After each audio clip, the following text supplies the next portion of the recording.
12वें स्कंद में कथा आती है कलयुग का धर्म, कलयुग के राजवंश। कलयुग के विषय में वेद व्यास जी वर्णन करते हैं। सुखदेव जी महाराज परीक्षित को बताते हैं कि हे राजन, कलिर दोष निधे राजन, अस्ति ये को महान गुणा,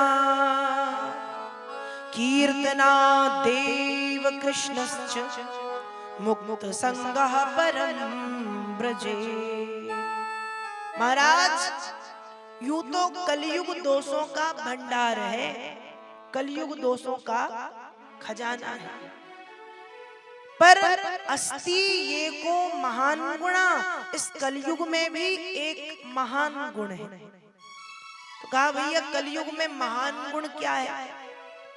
महान गुण तो कहीं नहीं दिखता कलयुग में। जहां देखो वहीं पाप, जहां देखो वहीं पाप, चोरी, लूटपाट, हिंसा, हत्याएं, माता पिता को कष्ट, साधुओं को, संतों को, ब्राह्मणों को, गौ माता को, धर्म की हानि, अधर्म की वृद्धि, जहां देखो वहीं त्राही त्राही मची हुई है। तो ऐसे कलयुग में गुण कौन सा है? गुण तो कहीं नहीं दिखता, दोष ही दोष नजर आते हैं।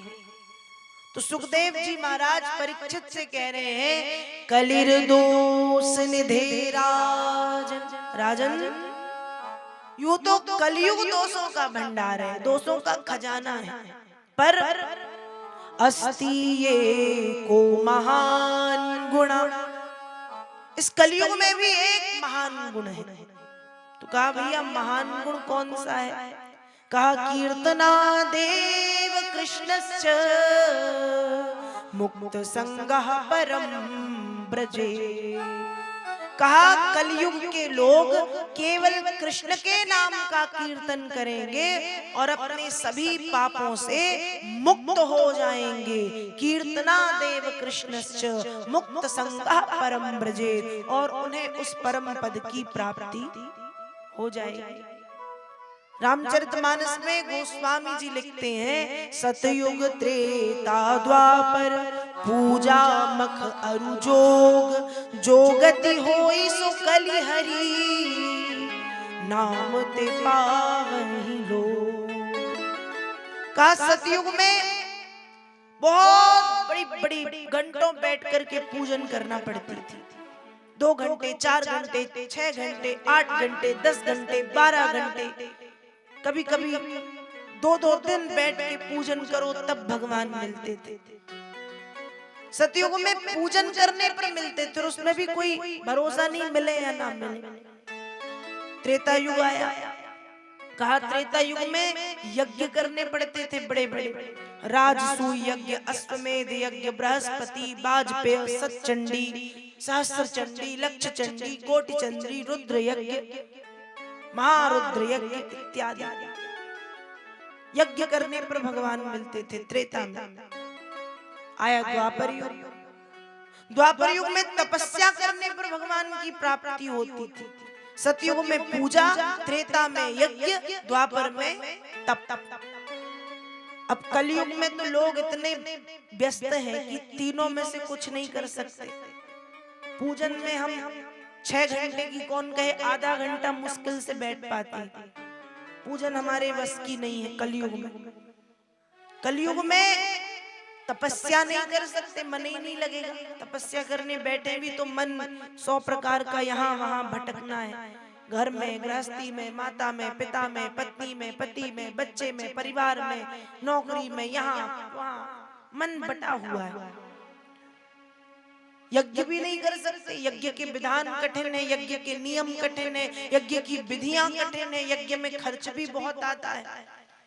तो कलयुग में हमारे बस का कुछ नहीं है, ना पूजन, ना यज्ञ, ना तप। तो कहा भैया फिर कलयुग के लोगों का कल्याण कैसे होगा? तो कहा कलयुग में यही तो गुण है कि कीर्तना देव कृष्णश्च मुक्त संगः परम ब्रजेत। कलयुग में केवल कृष्ण का कीर्तन ही काफी है। कलयुग में केवल कृष्ण का कीर्तन ही काफी है। इसलिए यदि हमें ये मानव का तन मिला है तो हम कुछ ना करें, हम तपस्या ना करें, हम पूजा पाठ ना करें। करते हो तो अच्छी बात है, बंद मत करना, और नहीं करते हो तो कोई बात नहीं।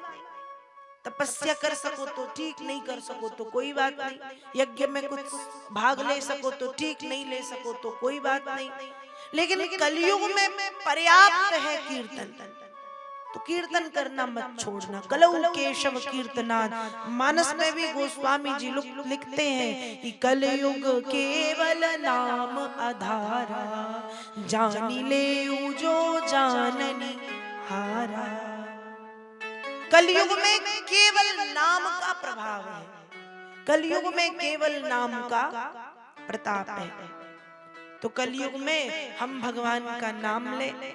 आज हम अपने घर गृहस्थी में बहुत फंसे होते हैं। हम कहते हैं कि हमारे पास नाम लेने का समय नहीं है, पर हम नाम लेने के लिए समय निकालें।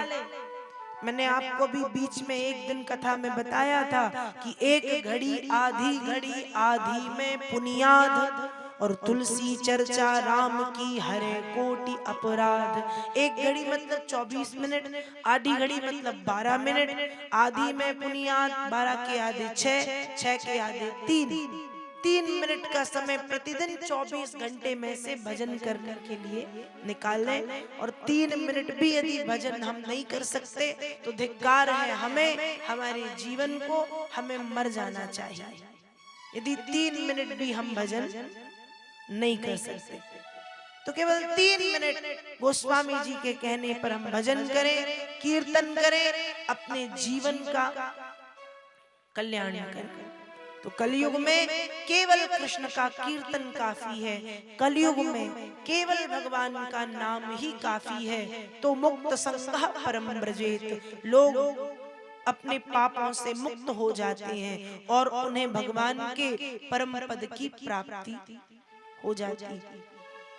तो कीर्तन करने का समय निकालें, ये ना कहें कि समय नहीं है, समय नहीं है। समय तो भरा पड़ा है हमारे पास, पर हमारा मन नहीं लगता। कभी कभी मन ना लगे वो दूसरी बात है। कभी कभी ऐसा होता है एक ही काम कर करके व्यक्ति ऊब जाता है। कभी कभी पूजा पाठ में, भजन में बिल्कुल मन नहीं लगता, वो बात अलग है। लेकिन प्रतिदिन भजन करें, मन ना लगे तो भी करें, क्योंकि भगवान का नाम तो ऐसा है, भाव से लो चाहे कुभाव से, फल तो वही मिलना है जो भाव से कहोगे तो मिलेगा। तो मन लगा करके सिर्फ 3 मिनट अपने जीवन में भगवान नाम संकीर्तन के लिए निकालें। तो 12वें स्कंद में भगवान नाम की महिमा बताई गई, साथ ही साथ कलयुग के दोष और गुण बताए गए। दोष तो हम सब जानते हैं कि कलयुग में वो एक भजन ही बना है, रामचंद्र कह गए सिया से, ऐसा कलयुग आएगा, हंस चुगेगा दाना, गुन का कौआ मोती खाएगा। सब आपने सुना होगा। तो वो कलयुग के गुण और दोष। तो कलयुग के दोष ये हैं, कलयुग में गुण एक ही है, कीर्तनादेव कृष्णश्च, केवल कृष्ण का कीर्तन, या मानस की भाषा में कहें तो कलयुग केवल नाम आधारा। 12वें स्कंद में कलयुग के गुण दोष का वर्णन व्यास जी महाराज करते हैं।